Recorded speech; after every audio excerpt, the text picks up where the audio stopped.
요즘 현대인들이 가장 많이 사용하는 말이 중독이라고 하는 말입니다.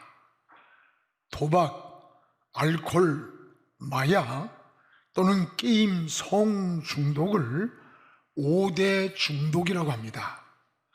이 5대 중독에 빠진 사람이 지금 우리나라 무려 900만 명이 넘는다고 합니다.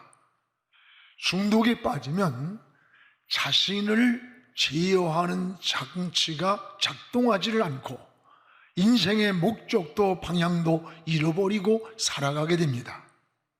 불확실한 시대를 살아가는 현대인들의 4가지 특징이 있습니다. 하나는 바로 안식이 없습니다. 또 하나는 목적을 잃고 방황을 합니다. 또 하나는 쾌락을 즐기는데 평안이 없습니다. 소유가 있어도 만족이 없습니다. 만족함이 없을 때 그 결핍을 채우기 위해서 빠져들어가는 것, 그게 바로 중독입니다. 지금 자녀나 가정이나 부모나 온통 이 스마트폰에 중독되어 있습니다. 혼자의 공간에 갇혀서 가족 간의 대화가 중단되고 또 관계가 뒤틀려 있습니다.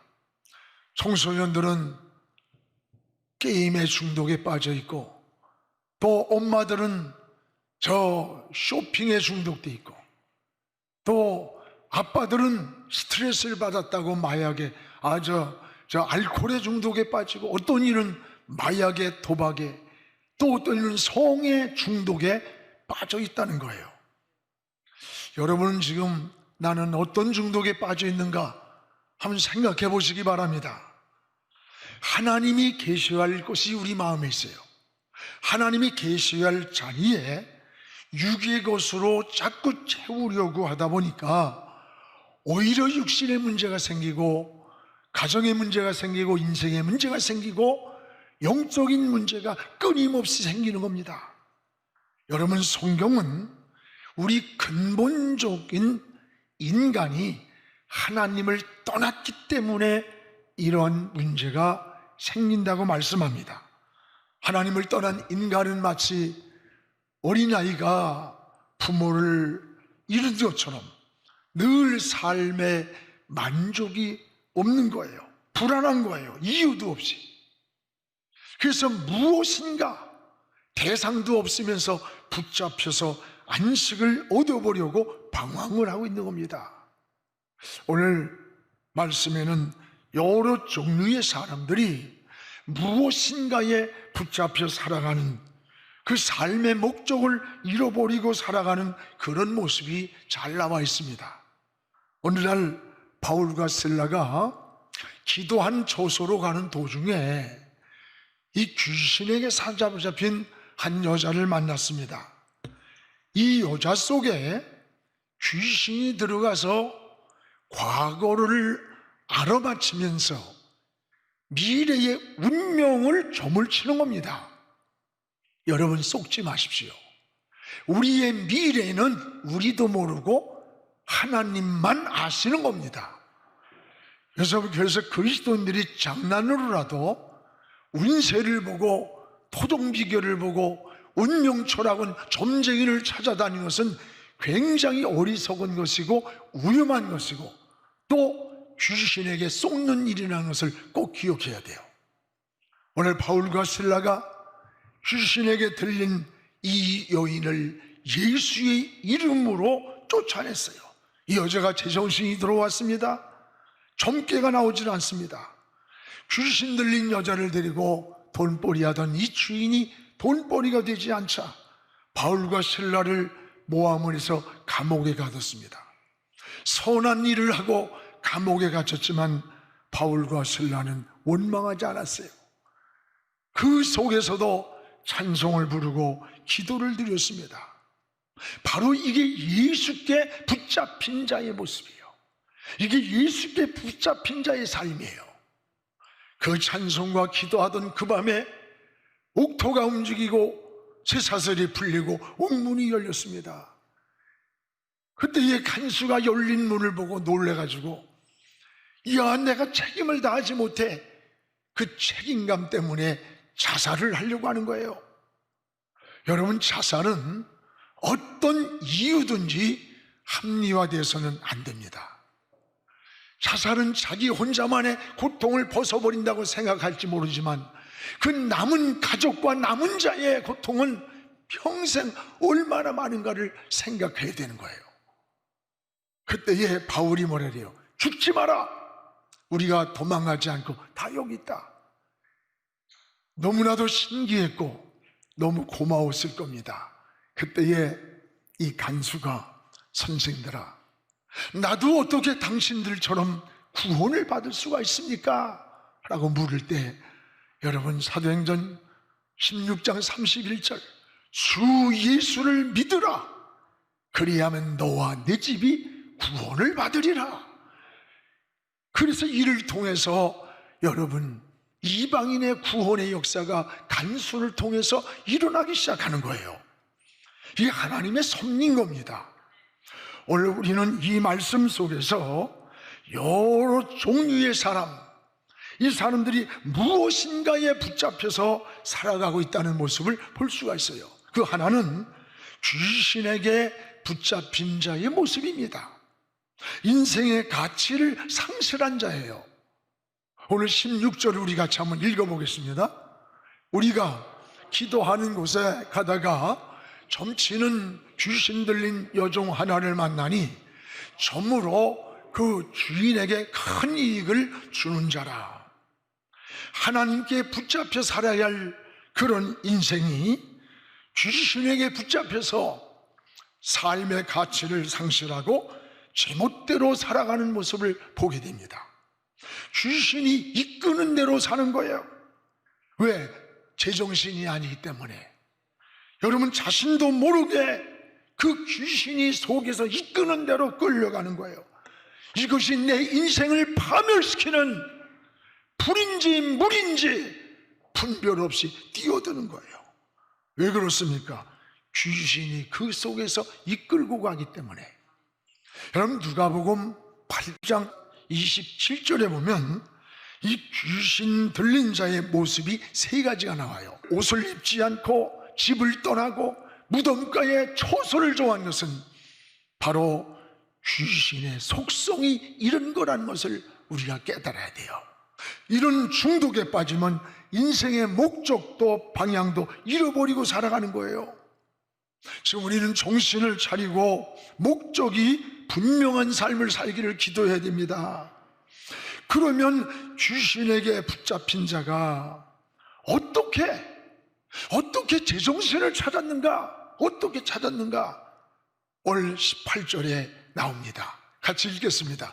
이같이 여러 날을 하는지라 바울이 심히 괴로워하여 돌이켜 귀신에게 이르되 예수 그리스도의 이름으로 내가 내게 명하노니 그에게서 나오라 나오라. 귀신이 즉시 나오니라. 어떻게 이 가치관을 잃어버리고 자기 자신을 제어하지 못하고 끌려다니던 이 귀신 들린 자가 제정신을 어떻게 차렸느냐? 한 가지, 예수 그리스도의 이름입니다.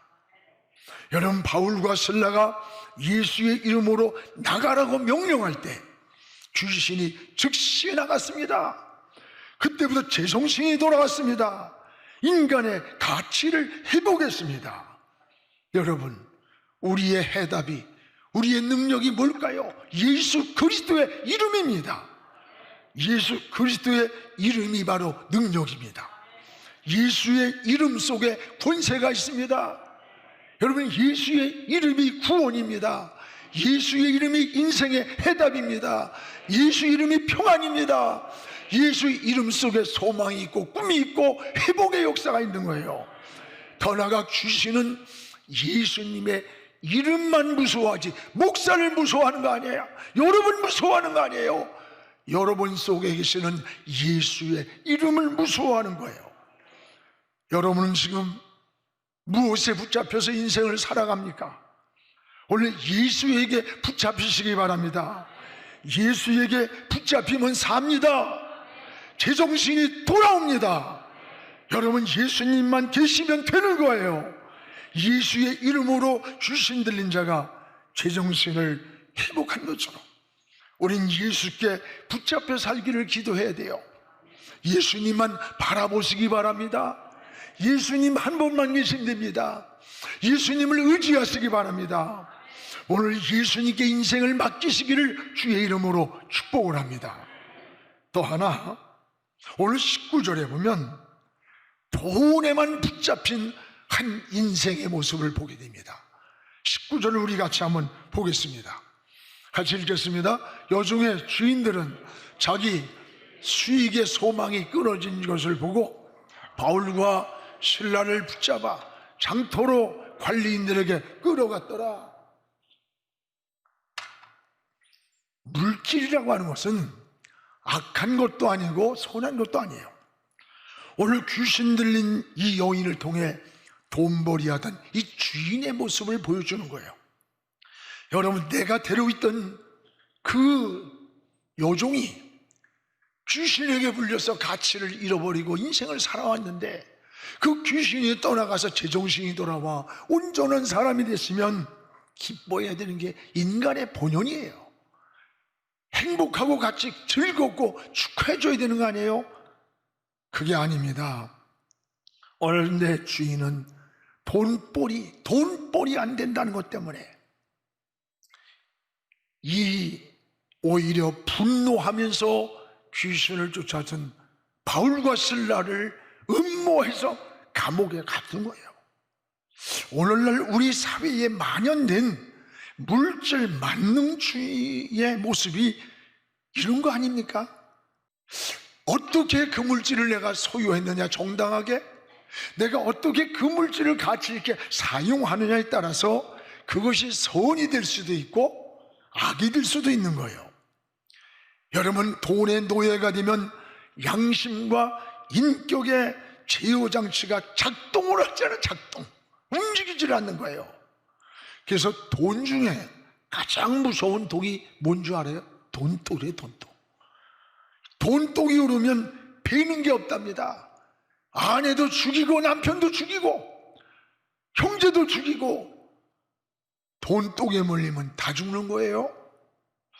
저는 이 솔로몬의 기도가 굉장히 마음속에 와닿아요.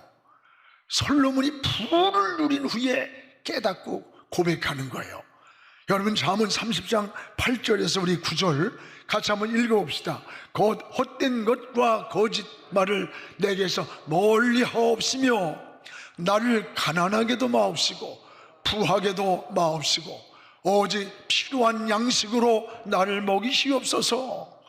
혹 내가 배가 불러 하나님을 모른다 여호와가 누구냐 할까 하오며 혹 내가 가난하여 도둑질하고 내 하나님의 이름을 욕되다 할까 두려워함이라.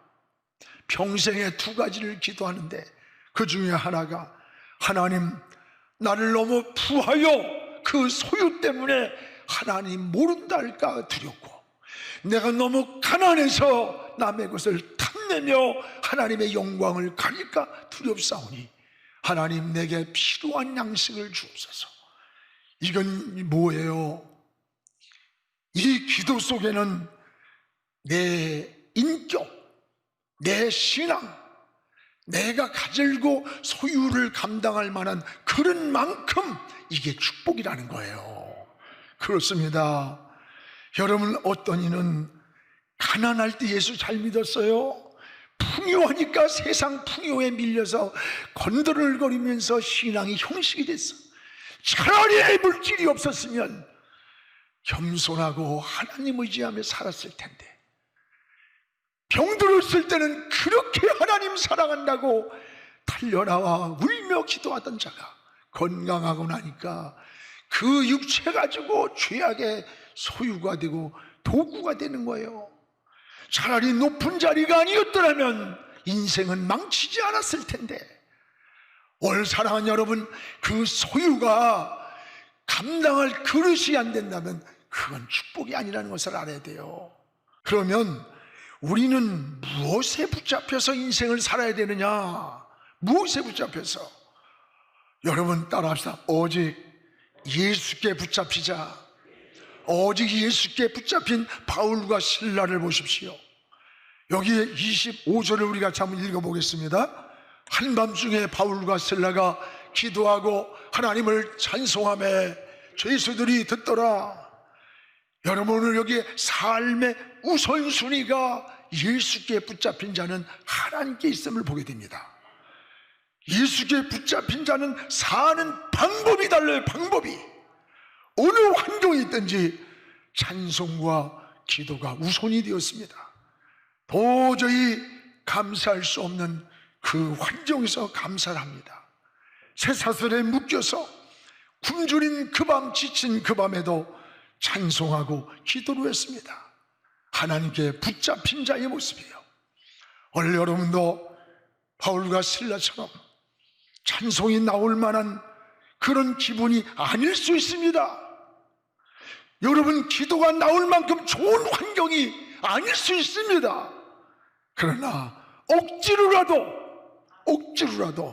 찬송하고 기도하시기 바랍니다. 찬송과 기도가 만날 때 기적이 일어나는 거예요. 따라합시다. 찬송과 기도가 만날 때 기적이 일어난다. 찬송과 기도가 만날 때 하나님 역사가 일어나고, 말씀과 기도가 만날 때 소망이 있고 평안이 있고 위로가 있다. 여러분, 기도가 뭐예요? 방법을 찾는 게 아니야. 머리 굴리는 게 아니야. 하나님을 찾는 거예요. 오늘 우리가 이 어려운 환경에서 우리 모두가 하나님을 찾으시기를 축복합니다. 여러분도 살다 보면 힘들 때 있잖아요. 삶에 지칠 때가 있습니다. 오늘 바울과 실라가 처한 환경이 기도가 나올 만한 환경 아닙니다. 찬송이 나올 만큼 그렇게 기분 좋은 자리 아니에요. 그러나 이 속에서 찬송과 기도가 만날 때 하나님의 기적이 일어났습니다. 오늘 지금도 여러분, 우리가 예배를 이렇게 여러분 드릴 환경이 아니다, 이런 사람들 많아요. 코로나 때문에. 그러나 우리는 찬송과 기도가, 말씀과 기도가 만나야 돼요.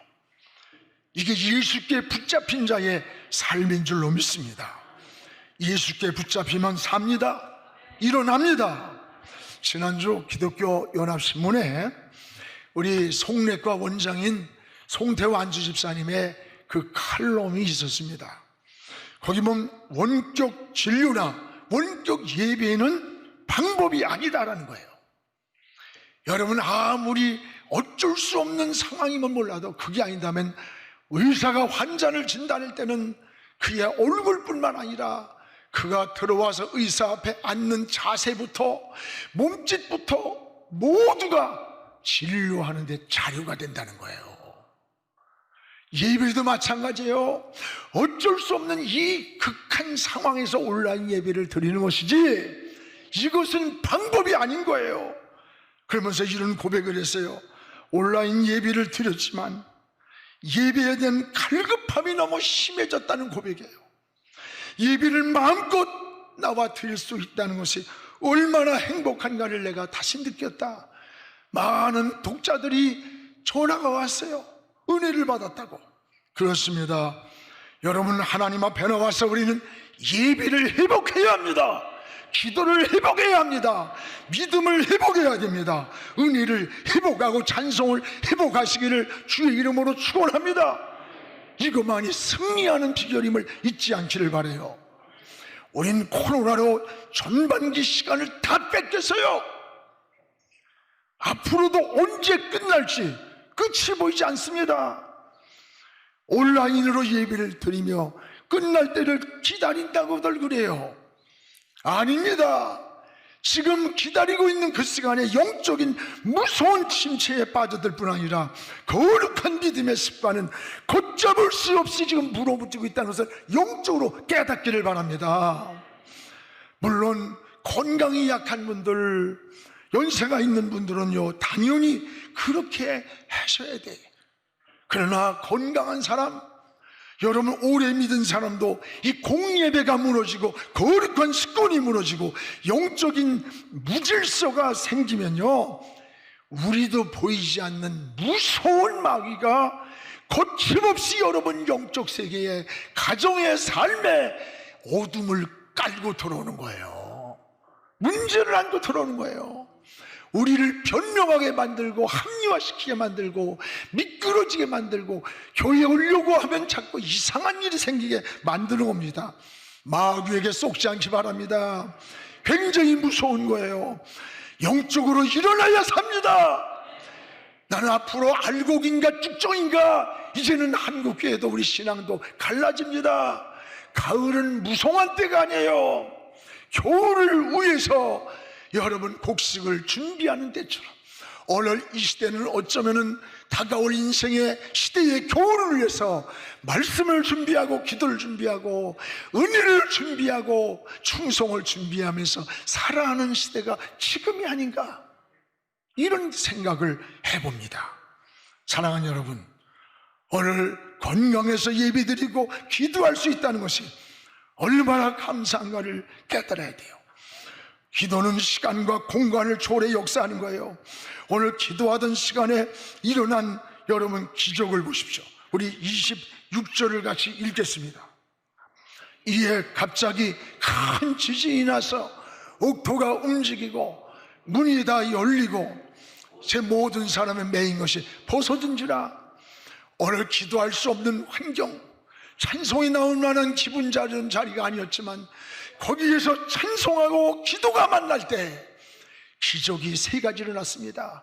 큰 지진이 나더니 옥토가 움직였어요. 사람이 움직일 수 없는 겁니다. 하나님이 움직였습니다. 오늘 여러분이 움직일 수 없는 것 하나님이 움직여줄 줄로 믿습니다. 여러분, 옥문이 열렸습니다. 성지순례가 보면 바울이 갇혀있는 그 옥문은요, 안에서 잠그게 아니에요. 밖에서 창살을 열쇠로 잠그는 거야. 안에서는 열 수가 없어. 이 옥문이 열렸어요. 하나님이 열으면 됩니다. 우리는 못하지만 하나님이 하시면 됩니다. 우리는 능력이 없지만 하나님은 전능하십니다. 우리는 못 고치지만 하나님은 고치십니다. 하나님이 열어주시기를, 여러분의 심령도 가정도 생업도 사업도 진로도 우리 하나님이 열어줘야 돼요. 이 코로나도 우연이 아니야. 성경에서 보면 하나님의 손이 개입되어 있습니다. 하나님이 멈춰줘야 되는 거, 하나님이 또 여러분 풀어줘야 돼요. 오늘 우리가 가정의 장애물, 질병의 장애물, 생업의 장애물에 묶여 있을 때 하나님께서 이 장애물의 사슬이 벌어지도록 주의 손에 있는 열쇠로 풀어주기를 바랍니다. 오늘 사랑하는 여러분, 찬송과 기도가 만나는, 말씀과 기도가 만나 기적을 이룬 이 하나님의 사건을 보면서 세상에 붙잡혀 허우적거리지 말고 우리 예수께 붙잡혀 살기를 축복합니다. 예수께 인생을 맡깁시다. 예수님만 의지합시다. 예수님 한 분이 계시면 삽니다. 우리의 갈 길을 인도해 주시고 열어주시고 그분이 해답이 되어 주십니다. 오늘 이런 신앙으로 여러분, 다른 교회와 비교하지 마세요. 다른 사람과 비교하지 마세요. 나는 내 믿음 지키면 돼. 우리 교회가 80%가 회복됐지만 나머지 20%도 달려나와 주님 부르는 그날까지 신앙의 경주에 나고다지지 말고 달려가세요. 저는 지난 토요일날 권사님이 그런 얘기를, 어느 권사님이, 저는 코로나가 왔을 때 예배에 가는 데가 무너지지 않으리라. 지금까지 저녁 수요일날 철야 새벽까지 한 번도 예배단이 무너지게 해주신, 않게 하신 하나님 너무 감사하다. 하나님께 무슨 기도를 하는 거니? 하나님, 이 예배의 단을 지키고 싶습니다. 무너지지 않게 하시고 나는 하나님이 지켜주실 것을 믿습니다. 그러나 내가 만약에 코로나가 걸려서 내 인생이 그거로 끝날 할지라도 나는 그 시간까지 예배를 드리고 싶습니다. 다니엘서를 생각했대요. 여러분, 다니엘이 느부갓네살왕이 신상을 만들어 놓고 절하라고 할 때 뭐라고 그래요? 안 합니다. 저 푸른 붓에 집어넣는데, 그래요, 저 불에 넣을지라도 첫째는 하나님이 우리 지켜줄 겁니다. 두 번째는 그리 아니하실지라도, 그렇게 지켜주지 않는다 할지라도 신앙은 변질되지 않고 내가 저 불 속에 들어갈지라도 나는 믿음을 지키고 가겠습니다. 하나님의 불 속에 넣지만 세상을 넣는데 네 사람이 거기서 있는 거야. 저게 누구냐? 나오라 부르니까 코로나 온데 머리털 하나 상하지 않았어. 그 넷째가 누구냐? 주의 천사 하나님이 보낸 사자였습니다. 오늘 우리가 살아가는 길은 혼자가 아니에요. 보이지 않지만 여러분과 하나님이 동행하고 성령님이 동행하시고 천군 천사를 보내서 여러분을 지키고 있다는 사실을 깨달으며 세상에 붙잡혀 방황하지 말고 예수께 붙잡혀 달려갈 수 있는 우리 영안의 식구들 되기를 주의 이름으로 축원합니다. 기도하겠습니다.